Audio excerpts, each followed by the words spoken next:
Salut, bienvenue dans Igloo, le Mac de l'habitat. Cédric Simonin, bonjour. Bonjour Eric. Cédric Simonin est toujours le Master of Ceremony d'Igloo et aujourd'hui nous recevons Carlos Moreno. Oui. Alors on se le disait, on a toujours un Carlos Moreno dans notre vie. Oui. Il y en a un peu partout dans le monde, mais on a trouvé le vrai. Ah, le vrai, le bon, là. Et le vrai, il est là. Depuis le temps qu'on parle de lui, dans l'émission Igloo. On l'attendait. C'est un honneur de vous recevoir, monsieur.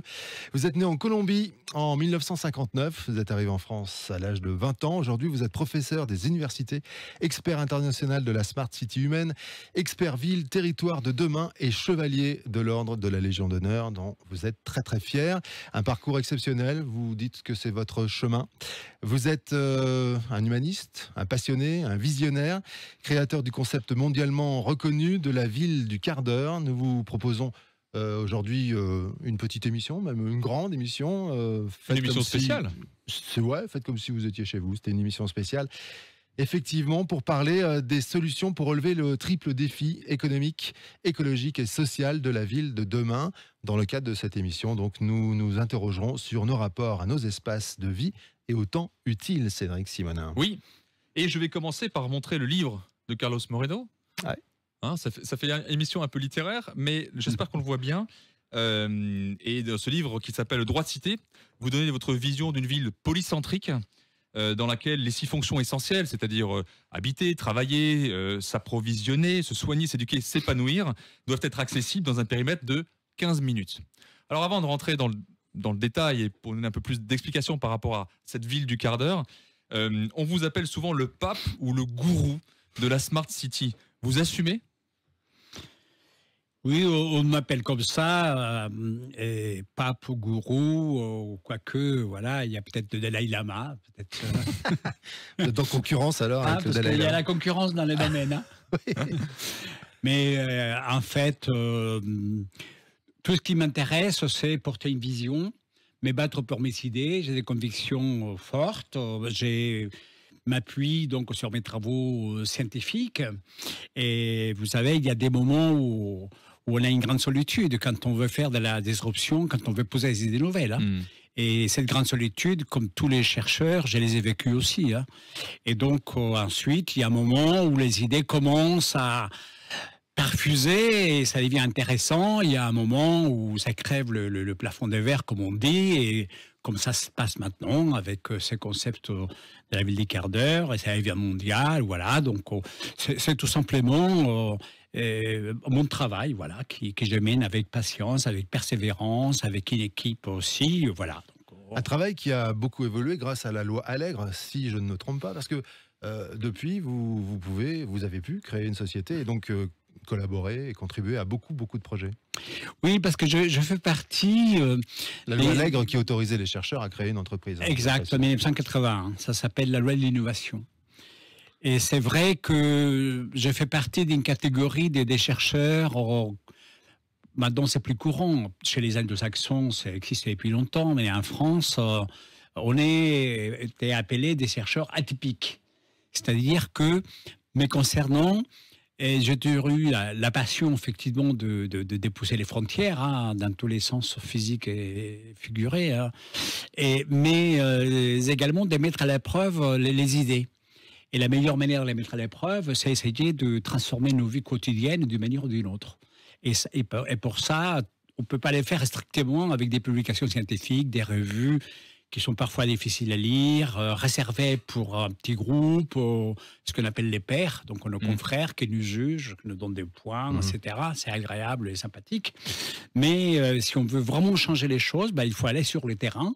Et donc, c'est parce que j'ai mis mes idées à l'épreuve qu'on m'a dit certaines choses que j'avais développées.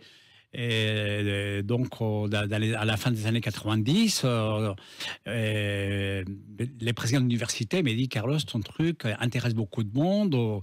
Il y a une loi qui sort. Ça sera peut-être bien qu'au niveau de notre laboratoire de recherche, unité mixte de recherche au CNRS, on puisse montrer que nous, on contribue aussi à l'essor économique et à changer la vie des gens. Et donc, je suis un homme des challenges, comme on dit, un homme des défis. Et on ne va pas citer tout ce que vous avez fait, parce que ça serait énorme, il faudrait une deuxième émission. Juste une question avant la prochaine question de Cédric. Êtes-vous un homme optimiste ? Oui, je suis toujours optimiste, hein, parce que je fais partie, vous avez la chanson de Pierre Barou, les cabarets de la dernière chance, où Oui. on dit, il y en a qui vivent les yeux fermés, il y en a qui rêvent les yeux ouverts. Ouais. Moi, je fais partie de la catégorie des jeunes de Pierre Barou. On va pas vous demander de la chanter. Les cette yeux chanson, mais si carrés, vous je commencez, chante- je peux suivre. Hein. Je Attention. chante très On passe à la mal. conclusion, si vous permettez. Ouais. Hein Voilà. Mais c'est un Cabaret clin d'œil. Donc, De la dernière chance. C'est ça, hein? ouais. Ouais, tout à fait, ouais. Cédric. Vous vous êtes trompé d'émission, je crois. c'est- Chanté sais pas. par Oscar Castro, qui vient de décéder malheureusement du Covid. Oscar Castro est un réfugié chilien qui Ouais. a créé le théâtre Aleph à Paris. Et donc, c'est lui qui a créé les cabarets Les De la Dernières dernière Chances, chance. Ah oui. qui était un texte de Pierre Barou pour Oscar Castro. Et un hommage à lui, puisqu'on en a parlé l'été dernier en Corse lors d'une réunion dans laquelle de travail, dans laquelle on parlait de la ville. On a parlé du cabaret Les Dernières Chances.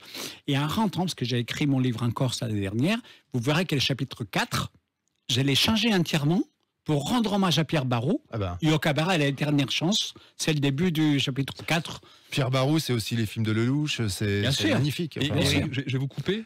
On a donné du coup à la chance aux chansons. Allez-y, allez-y. Donc, si vous permettez, on va juste revenir Voilà. sur les thèmes qui Mais nous c'est juste intéressent. pour dire qu'il y a ceux qui vivent donc les yeux fermés et ceux qui rêvent les yeux ouverts. Voilà. Parce que ça nous permet de voir le monde et donc en rêvant que certaines utopies puissent devenir dans une infime partie une réalité. Bien sûr. Et cette infime partie, elle contribue déjà peut-être à changer une certaine manière de vivre et d'agir. Et c'est ça ma Alors la passion. transition, elle est toute trouvée. J'ai une question très généraliste pour revenir vraiment sur le sujet. Peut-on encore faire quelque chose par rapport aux enjeux climatiques? Oui, vous avez les climats. Et aujourd'hui, nous vivons une situation très délicate, puisque le 1er juin, l'Organisation météorologique mondiale a publié un rapport qui dit, dans les 5 années qui viennent, on va connaître des pics de 1,5 degré. Et pour les éditeurs, je rappelle que 1,5 degré d'augmentation de température, donc c'était ce qu'il fallait éviter avant 2050. Et donc, on aura des pics. Et pour ceux qui suivent les travaux du GIEC, donc le groupe intergouvernemental d'experts pour le climat, donc en anglais les IPCC, et il y a les premiers rapports préliminaires qui a défrayé les chroniques, mais en disant que donc, nous étions dans ces situations extrêmement délicates, dans une trajectoire entre 1,5 et 3 d'ici 2030. Et pour ceux qui suivent les actualités, regardez ce qui se passe actuellement sur le sud-ouest canadien et le nord-ouest américain. Vous avez des températures quand même qui atteignent actuellement 47,8 et qui n'ont jamais été vues. Parce qu'il y a un dôme climatique qui s'est installé. Et donc, nous allons de plus en plus vers des incidents extrêmes. Donc, si on garde une partie d'optimisme, parce que nous devons l'être, ça veut dire que le compte à rebours a recommencé. J'ai eu l'honneur de participer à une initiative mondiale avec des grandes personnalités, donc le secrétaire général de l'ONU, les princes William et le pape, donc François Ier. J'étais les seuls Français, on était 40, et on a appelé cette initiative Countdown, le compte à rebours. Et donc en disant, we have not time, on n'a plus assez de temps. Mais il y a encore un petit espoir pour que, pas nous, mais la génération qui vient et celle d'après, retrouve une partie de la planète vivable. Parce que le problème aujourd'hui, c'est que la planète, de plus en plus, va se rétrécir en habitat. Vous savez, les Grecs appelaient ça l'écoumène. J'en parle dans mon livre. L'écoumène, c'est ce qu'on est capable de découvrir. C'était Aristote, au IVe siècle avant Jésus-Christ, qui disait l'écoumène, c'est ce que nous, on peut voir au fur et à mesure qu'on découvre. Ben, on est en train de vivre l'écoumène à l'inverse. C'est-à-dire qu'on a aujourd'hui une planète dans laquelle on va de plus en plus rétrécir les zones habitables, avec tous les phénomènes qui vont aller avec. Donc, difficultés pour cultiver les terres, inondations, submersion des zones côtières, extrêmes événements météorologiques, donc déplacements climatiques. Aujourd'hui, il y a plus de déplacements climatiques que des déplacements par des faits de guerre. Ça a déjà commencé. Il y a des guerres. Ça a déjà commencé. Je l'ai dit aussi. Et donc, nous serons, peut-être un jour, des places climatiques. Je l'ai dit quand on a travaillé en région Grand Est pour les SRADET, le schéma régional d'aménagement et développement durable des territoires. La région Grand Est a été les premiers territoires à avoir voté un SRADET. Je me suis investi énormément à la demande du président Jean Rodner, qui est toujours président, que je salue s'il m'écoute, quelqu'un d'absolument remarquable et formidable. Et donc, je disais au maire, quand on a développé cette SRADET, que la région où nous sommes ici, les Grands Est, c'est la région de France qui sera la plus touchée par les changements climatiques. Les études du GIEC, de ce qu'on appelle les scénarios 1B, c'est-à-dire entre 1,5 et 3 degrés, donnent à l'horizon, donc en 2030-2040, des pointes de température à 51,5 degrés si nous sommes dans ces scénarios. Parce que nous sommes dans un plateau continental donc sec, et donc il y a urgence aujourd'hui, parce que l'inertie est très forte, pour réduire nos émissions de CO2, et pour cela, il n'y a pas de photo. Il faut changer nos modes de vie. Voilà, c'est la seule solution. En parlant de changement de mode de vie, on sait que 80-90% de la population mondiale vivra dans des villes à échéance. Vous avez parlé des enjeux d'une ville intelligente. Est-ce que vous pouvez décliner ce que ça veut dire, ces enjeux-là? Vous avez la ville intelligente, c'est un concept sur lequel j'ai travaillé. Et donc, on va dire dans les années 2000, parce que je viens du monde des mathématiques et de l'informatique. Tous les gens pensent que je suis architecte, parce que j'ai eu la médaille de la prospective de l'Académie d'architecture. Il y a des gens qui pensent que je suis urbaniste, qui arrivent beaucoup sur les villes. Il y a des gens qui considèrent que je suis sociologue, parce que je m'intéresse beaucoup à la phénoménologie de l'exclusion sociale. Il y a des gens qui pensent que j'ai fait des études climatiques, parce que je parle des problématiques climatiques, mais en réalité, donc, je viens du monde des mathématiques et informatiques. Et donc, quand on a vécu cette espèce de révolution de l'Internet dans les années 2000, qui est venue donc s'étendre de manière fulgurante sur la planète, bien sûr, donc j'ai été outillé et armé parce que j'ai travaillé déjà sur ces problématiques de la complexité de la technologie qui traverse donc la manière de gérer nos bâtiments, de gérer nos vies. Et donc la ville intelligente, en fait, quand j'ai développé là-dessus des outils, c'était des plateformes numériques qui nous permettent de mieux anticiper ce que pouvait se passer au niveau d'infrastructures. Mais après, il y a eu un gros business en 2010 qui a été mené par des grandes compagnies américaines qui ont trouvé un filon qui était de venir nous dire « Vous inquiétez pas pour les villes, voilà, vous allez prendre tel logiciel, telle plateforme et avec ça, on va vous résoudre les problèmes de circulation, les problèmes d'insécurité, les problèmes de pollution. » Et donc, on a eu une espèce de leurre collectif dans lequel on nous faisait croire que la technologie appelée Smart City allait changer la vie. Donc, j'ai été dans ce mouvement, puisque j'ai créé une start-up qui a développé des technologies assez pionnières, qui a été acheté par un grand groupe français. Synovia, c'est ça? Oui, c'est ça, Synovia, qui a été acheté par un grand groupe français donc, mondial, et qui a porté donc, mes travaux. Mais moi-même, concepteur de cette technologie, donc j'ai déposé un des premiers brevets au monde sur justement les technologies pour gérer mieux le bâtiment et les grappes des bâtiments, donc à l'échelle de la ville. Moi-même, j'ai compris qu'on était en train d'atteindre un plafond de verre qui était celui d'une technologie qui vient nous asservir plutôt que de nous libérer. Et c'est pour ça que j'ai préféré quitter le domaine de la Smart City pour quelque chose que j'ai appelé la Human Smart City, la Smart City humaine, qui m'a amené sur le chemin de mes retrouvailles avec Jane Jacobs, avec des activistes américains donc de la ville qu'on appelle la ville vivante. Et c'est là où j'ai créé le concept de Living City, c'est-à-dire une ville vivante, une ville dans laquelle l'humain soit au cœur et non pas la technologie. Et je vous invite à lire, les auditeurs, et Bernard Stiegler, philosophe français, est décédé malheureusement l'été dernier. Et Bertrand Stiegler, il avait proposé donc un mot du grec qui est le mot pharmacon pour la technologie, en disant un pharmacon, c'est en même temps un remède et en même temps un poison. Et il avait dit la technologie, c'est ça, c'est un pharmacon. Donc j'ai essayé par la suite de ne plus m'inscrire à définir est-ce que c'est une ville intelligente. Je me suis plutôt intéressé à définir est-ce que c'est une ville heureuse avec des citoyens heureux. Et c'est pour ça que vous l'avez appelée ville vivante?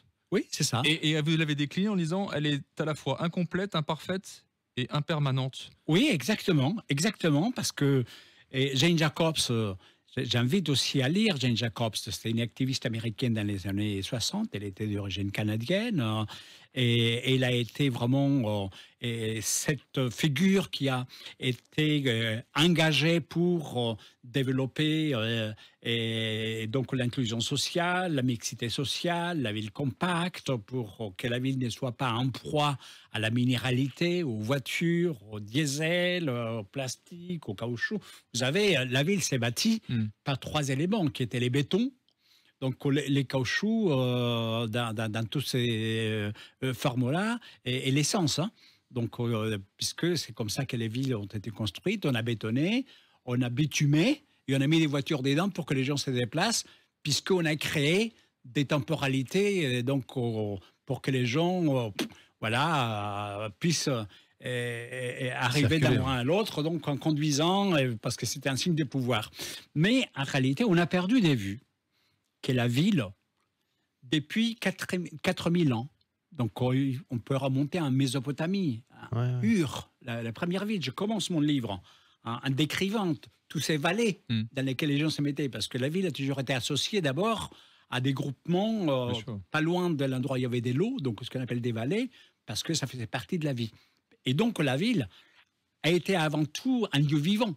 Et donc c'est pour ça que quand on dit que la ville est vivante, donc qu'on la ramène à l'équivalent d'un organisme, ça veut dire qu'elle a comme nous tous un métabolisme, ça veut dire qu'elle doit respirer, et comme chacun de nous tous, donc nous sommes imparfaits, hélas, ça je vous déçois, mais bon, voilà. À part Cédric Simonin.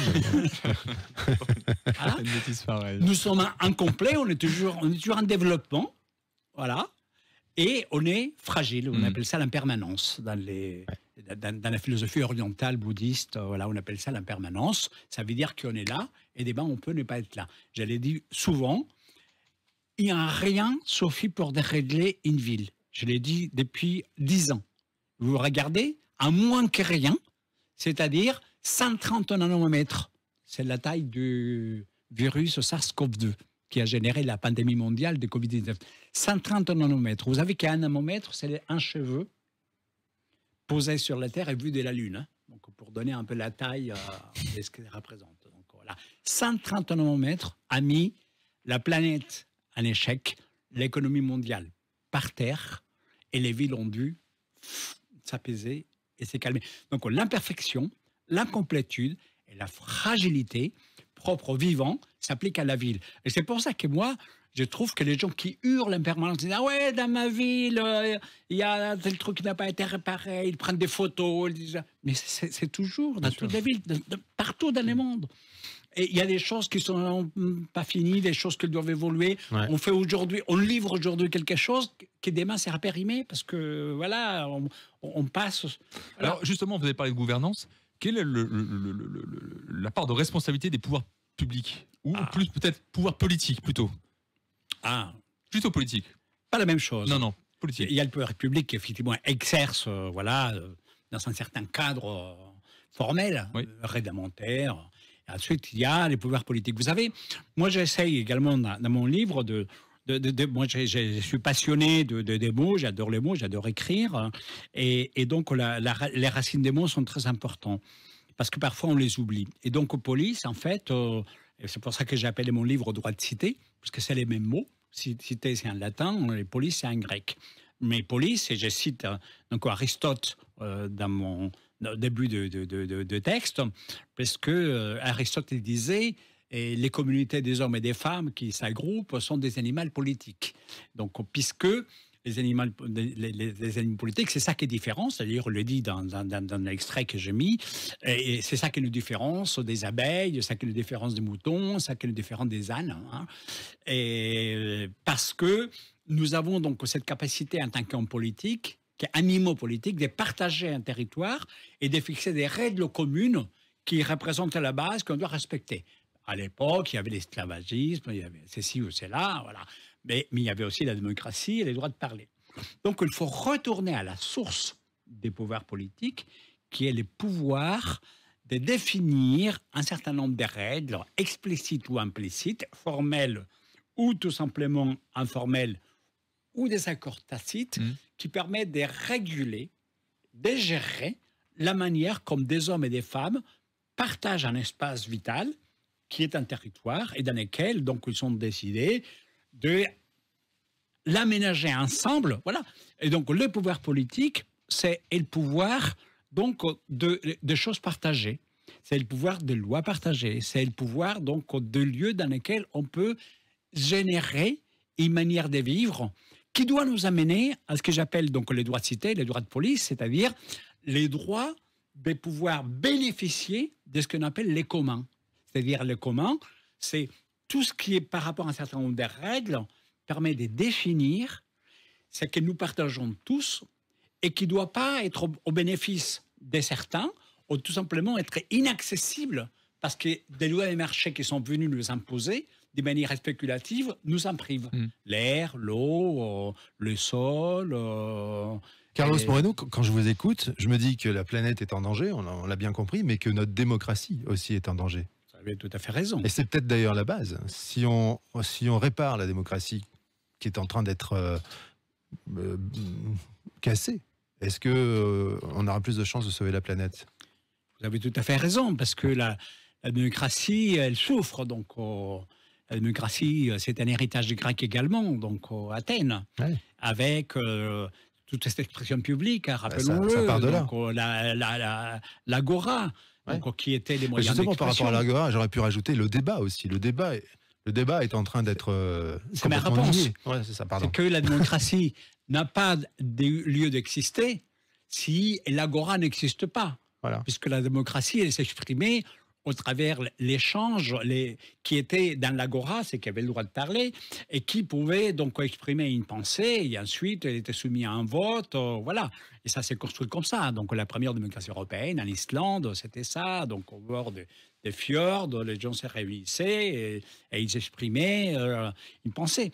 Donc la démocratie, elle repose sur la base d'un échange, d'un respect et de ce qu'on appelle l'altérité. C'est-à-dire le respect de l'autre, parce que l'autre, il me voit... De la parole donc, de l'autre. Sa parole doit être respectée, même si on n'est pas d'accord, comme disait Voltaire, même si je ne suis pas d'accord avec vous, je me battrai pour que vous ayez le droit de parler. Et donc, notre démocratie est en danger parce que nous avons perdu également l'essence de l'altérité, parce que nous avons perdu également l'essence de commun, parce que nous avons perdu l'essence du police. Et qu'à l'échelle de la ville, de la cité, nous avons perdu également l'essence du respect de ce qui est matériel et immatériel et qui fait ce qu'on appelle la qualité de vie. Donc nous assistons à une dégradation du débat politique parce qu'il devient tout simplement une histoire de tous à l'égaux. Donc voilà, donc on a fait la ville avec tous à l'égaux et maintenant la démocratie, elle devient tous à l'égaux. Donc, mais on a un problème de temporalité aussi parce que construire une ville, ça nécessite... ou de faire évoluer une ville, je peux dire ça nécessite un minimum de 10, 15, 20 ans, 30 ans. Il faut avoir une vraie vision sur le temps. Et on a une temporalité liée à notre gouvernance, qui sont des temporalités courtes. Un mandat, c'est 6 ans, et l'objectif d'un élu, c'est d'être réélu. Donc généralement, il a une temporalité courte, avec une vision de la ville qui doit être à temps long. Il n'y a pas quelque chose d'antinomique là, dans cette temporalité ? Oui, c'est une réflexion qui est tout à fait pertinente, les temporalités des gouvernances, qui ont engendré en fait un déni d'investissement par rapport au bien commun. Moi, je vous reprends, Cédric, quand on dit l'objectif d'un élu et c'est faire réélire. Justement, c'est ça la première perversion du système. L'objectif d'un élu, c'est de servir pourquoi il était élu, d'accomplir un programme, de respecter les électeurs, de respecter le bien commun, de respecter les droits de la cité si nous parlons d'une ville, et les droits de la cité, donc c'est respecter également un certain héritage qui, au travers le temps, a permis de bâtir ce que nous avons. Et aujourd'hui, quand on dit l'objectif d'un élu, c'est quand même se faire réélire, on a déjà détourné le système, parce qu'on est en train d'assister à des élus qui seraient donc capables de changer leur programme pour lequel ils ont été élus, parce que peut-être ça permettra d'attirer telle ou telle fraction de la population qui, dans ces cas-là, votera pour sa réélection. Et donc, on les voit donc, dans la maladie de la démocratie, qui est en fait cette prise de distance par rapport aux acteurs de la ville, et par rapport donc aux citoyens, et qui la renvoie bien aussi, parce qu'il y a une désaffection. Quand vous avez des élections et qu'il n'y a même pas 20% des inscrits qui sont électeurs, ça veut dire qu'on est en train de renvoyer un message sur le fait que cette espèce de détournement du système et du pouvoir politique public issu du vote est malade et il demande d'être revu. Et moi, je pense que cette temporalité dont vous mettez bien les doigts sur le fait que ça peut poser un problème, et il faut au contraire que ça soit un atout. Mais la seule manière pour moi, c'est que cette démocratie se traduise non pas uniquement par une démarche élective où après, une fois que j'ai élu, c'est mon élu qui s'occupe de tout. Il faut qu'on aille non pas uniquement sur la démocratie participative, c'est-à-dire que les gens s'impliquent, l'importance dans les villes d'avoir des budgets participatifs, parce que ça permet d'impliquer les gens, mais que ça se transforme aussi en une démocratie d'action, c'est-à-dire que les gens soient eux-mêmes co-designers de la ville. D'où l'importance de la communauté urbaine, comme dirait le regretté Jaime Lerner, qui est mort il n'y a pas longtemps, donc l'ancien maire de Curitiba, qui a été vraiment à la pointe de ce qu'allait dire des aiguilles de la communauté urbaine, l'urbanisme tactique, l'urbanisme temporaire, l'urbanisme de réhabilitation avec les citoyens, est-ce que tout ce qu'on appelle donc le placemaking, donc les places de poche, c'est-à-dire qu'on donne des espaces publics aux gens pour qu'ils les transforment d'une manière localisée et temporaire. Il faut réinventer, bien que ce soit un mot très galvaudé, la manière comme on vient faire participer les gens dans la vie active. Ça, c'est une thématique que l'on retrouve très souvent dans votre livre. Pour entrer là sur cette thématique, excusez-moi si j'appelle d'un concept, j'espère que le mot vous choquera pas, mais cette ville du quart d'heure. Maintenant, à celles et ceux qui nous écoutent, si vous avez expliqué simplement, en quelques mots, c'est quoi pour vous ce concept de la ville du quart d'heure? En quoi ça a un intérêt pour les gens, ce principe-là? Alors, je demande à celles et ceux qui nous écoutent de fermer les yeux un instant et donc de se dire que une journée passée dans nos villes depuis les années 70, c'est une journée, quand on ferme les yeux, qu'est-ce que j'ai fait de ma journée? Je me suis levé tôt, je suis parti travailler et donc la moyenne, c'est 45 minutes de déplacement pendulaire. Donc, je traverse une ville d'un point à l'autre. Les matins, je fais l'inverse l'après-midi. Et ensuite, je leur demande combien de personnes vous connaissez dans l'immeuble dans lequel vous habitez et à combien de personnes vous dites bonjour, quelles sont les activités que vous faites avec tous ces gens-là et quels sont les souvenirs donc, de la dernière animation que vous avez dans votre quartier. Et ensuite, donc, toujours en fermant les yeux, vous rappelez voilà, quels sont les actes d'achat que vous avez faits et qu'est-ce que est prioritaire quand vous avez à tout simplement vous prélasser et où est-ce que vous allez. Et quand je fais cet exercice-là, dans des salles remplies de gens, etc., avec des petits papiers jaunes, rouges, verts, etc., et ben 80% c'est rouge. C'est-à-dire 80% des gens n'ont pas eu une activité locale. 80% des gens ne connaissent pas les endroits où ils habitent. Ils ne connaissent pas les voisins. Ils ne savent pas qui est malade. Et pour faire des activités, ils se sont toujours déplacés plus d'une demi-heure. Voilà. Donc maintenant, j'ai dit, ouvrez les yeux et rêvons les yeux ouverts. Donc, au Pierre Barou, clin d'œil. Puisque j'ai dit, ce n'est pas le cas vers la dernière chance, c'est une chance à saisir d'échanger nos modes de vie. Parce que finalement, j'ai dit aux auditeurs et auditrices, nous sommes complices, nous tous, d'avoir accepté l'inacceptable. Acceptons d'aller au mur avec un changement climatique d'origine donc anthropique. On appelle ça l'anthropocène, hein, donc depuis les années 2000, hein, quand les prix Nobel, donc Krugman a posé ces termes-là. Donc, nous sommes complices d'accepter des choses inacceptables. Mais au-delà, c'est un mode de vie que nous avons accepté. Nous avons accepté les vols les plus grands qui s'est produit dans l'histoire moderne. C'est comme si Houdini, les magiciens, est arrivé sur la ville, il aurait déployé une énorme cape rouge et il aurait dit abracadabra, enlevé, le temps est parti. Vous savez ce qu'on dit on nous a volé le temps utile. Dans chaque jeune, dans chaque vieux, il y a un jeune qui se demande ce qui s'est passé. C'est un peu ça, en fait. Voilà. Ouais. Qu'est-ce qui s'est passé, justement? Voilà, on nous a volé le temps. On nous a volé le temps utile. Vous avez les Grecs. Je l'ai dit dans mon livre, ils avaient 3 temps différents qui correspondaient à 3 représentations différentes. Le chronos, les calendriers, celui des montres, là. Tic-tac, tic-tac, tic-tac, tic-tac. Ah, putain, il faut que j'y aille. Il y avait un deuxième temps qui étaient donc les kairos. Les kairos, vous savez, c'est un éphève chauve avec une longue touffe.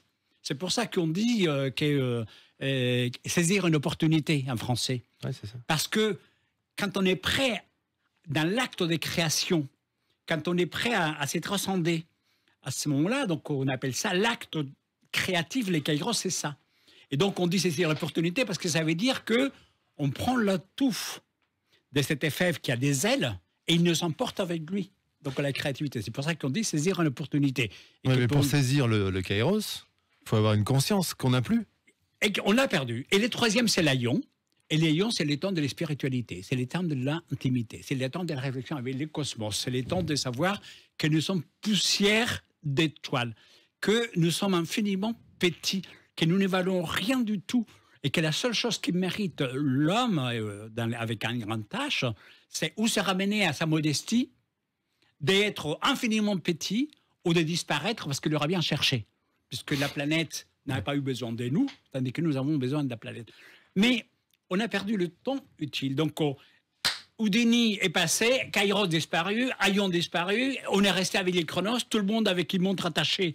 Hop, et on y va. Et j'ai décrit dans mon livre comment ces processus du vol du temps s'est produit donc par le taylorisme, qui est venu imposer les bureaux de méthode. Et comme dit, et donc je l'ai dit dans mon bouquin, la révolution industrielle, quand on dit pareil, les papiers jaunes, les papiers verts et les papiers rouges, la révolution industrielle, tout le monde dit c'est la machine à vapeur, c'est le moteur. Non, j'ai dit dans mon bouquin, c'est les cadences. Ça s'appelle les bureaux de méthode qui existent encore dans beaucoup d'entreprises industrielles. Parce que les bureaux de méthode, c'était quoi? C'était les ingénieurs qui décidaient les gestes que chaque opérateur devait accomplir dans un poste de travail. L'état moderne de Charlie Chaplin. Et il était cadencé, l'état moderne. Ça, ouais. Et ça, c'est la mesure du temps. Et c'est ça qui a été l'invention la plus importante qui a transformé nos vies. Donc, on est devenu prisonnier du temps. Et donc, on nous a dit, de toute manière, c'est pas grave, puisque maintenant, on est rentré dans un monde de production, de consommation. Le productivisme est arrivé. Donc, l'industrialisation est arrivée. Et on nous a vendu le fait que c'était pas grave à l'endroit où on était, parce que la technologie viendra toujours à notre secours. Et c'est comme ça que nous sommes arrivés à cette situation désespérée, où le temps n'a plus de notion des temps utiles. Nous sommes donc esclaves d'un temps, qui est un temps de production, un temps de consommation, et donc on ne sait plus. Voilà. Donc la ville du quart d'heure, c'est des réflexions en profondeur autour du temps, la manière comme dans nos villes le temps a disparu, comme dit Richard Sennett qui m'a fait la préface donc au London School of Economics et le UN Habitat, il dit donc on s'est retrouvé avec quelque chose d'extraordinaire, c'est que la distance est devenue un vice de notre modernité parce que c'est elle qui représente donc notre perte de temps. Et vous avez que la vitesse en physique, c'est distance divisé par temps, et que l'accélération, donc la distance par le temps au carré, voilà, on a été enfermé dans une formule dans laquelle on a dit c'est pas grave, puisque vous connaissez les dictons en français qui est le monde appartient à ceux qui se lèvent tôt. Ben oui. C'est pas grave, vous habitez loin, vous travaillez loin, c'est pas grave, vous vous levez tôt. Il y aura toujours un métro, un bus, deux métros, trois bus, trois métros, une correspondance, c'est pas grave. Et on doit remercier que vous avez un travail, remercier, parce qu'il y a tant de gens qui n'ont pas de travail. Donc on nous a vendu, à la place du temps utile, à la place de Kairos pour créer, pour faire la peinture, pour avoir une famille, pour dialoguer avec ses enfants, à la place du temps spirituel, pour avoir une cosmogonie, pour être un peu moins con dans la vie, peut-être pour être plus humble, pour ne pas être tous à l'ego, et pour être plus en capacité d'avoir de la modestie. Voilà, on nous a vendu le fait de courir partout. Et on donc on a vu 10 quarts d'heure. Mais nous aussi on accélère, vous savez, le chronos tourne. Voilà. Le chronos tourne. Il va falloir conclure absolument. Voilà, tout ça à cause de l'industrie, franchement. Voilà, la ville des quarts d'heure, du productivisme. Ouais. Voilà, on vit pour produire et consommer. Donc la ville des quarts d'heure, c'est ralentir par rapport à une vie dans laquelle est-ce qu'on est en capacité on peut le faire, à ça, bien vraiment sûr, on peut le faire. Vous y croyez, Cédric Simonin, à ça?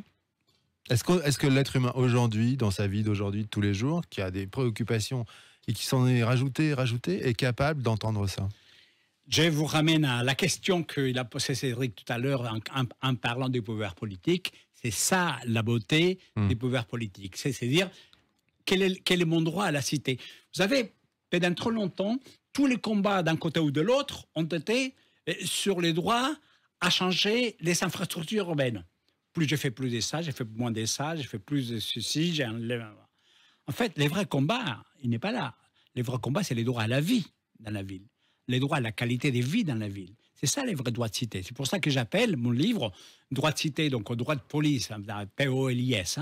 Et donc les droits à cette qualité de vie de la ville monde, c'est-à-dire de la ville dans laquelle tout le monde court dans tous les sens, à la ville des quarts d'heure, c'est-à-dire une ville même métropolitaine, même hyper-métropolitaine, dans laquelle on puisse vivre à l'échelle humaine, découvrir son quartier, découvrir l'altérité, découvrir une ville paisible, dans laquelle on peut respirer, ne pas avoir de voiture à la place donc, qui remplace les hommes, ne pas être en mode je ne connais personne. Donc on s'est concilié à notre rythme de vie, mieux utiliser les centaines de milliers de mètres carrés qu'on a construits et développer plus d'urbanité, de civisme, d'altérité. De lien social. Et c'est possible, c'est juste une volonté politique. On a une maire qui est sympa, hein, qui a été élue il y a 1 an, dans 5 ans. Peut-être que, je ne sais pas, si vous avez un peu de temps libre, venez. Et transformer Strasbourg. Mais j'adore venir à Strasbourg. En tout cas, nous, on a adoré vous recevoir. On pourrait vous écouter des heures, franchement. Merci Cédric. Merci Eric. Pour cette émission spéciale. Merci Carlos Moreno. C'est un plaisir. Ouais, ça a été passionnant. Il est venu spécialement pour nous, faut le savoir. Oui, non, mais bien sûr. Voilà, j'adore le nom de cette émission Igloo. J'ai trouvé ça sympa. Et comme j'étais tout le temps devant, non pas seulement Cédric, mais Top Music, donc je dis c'est sympa. Ça donne envie d'avoir des citations, voilà. C'est sympa d'être passé dans notre igloo. Voilà. Et une pensée donc pour Oscar Castro qui nous a quittés du Covid il n'y a pas longtemps, voilà, qui nous a laissé les cabarets de la dernière chance. On finira là-dessus. Et peut-être on aura une chanson de Pierre Barou, ça serait bien. Ah là. Ouais. Ça c'est l'émission The Voice, hein, on vous inscrira. On fera ça. Merci Carlos Moreno. Merci. Merci Cédric Simonin. Merci. À très vite sur topmusic.fr.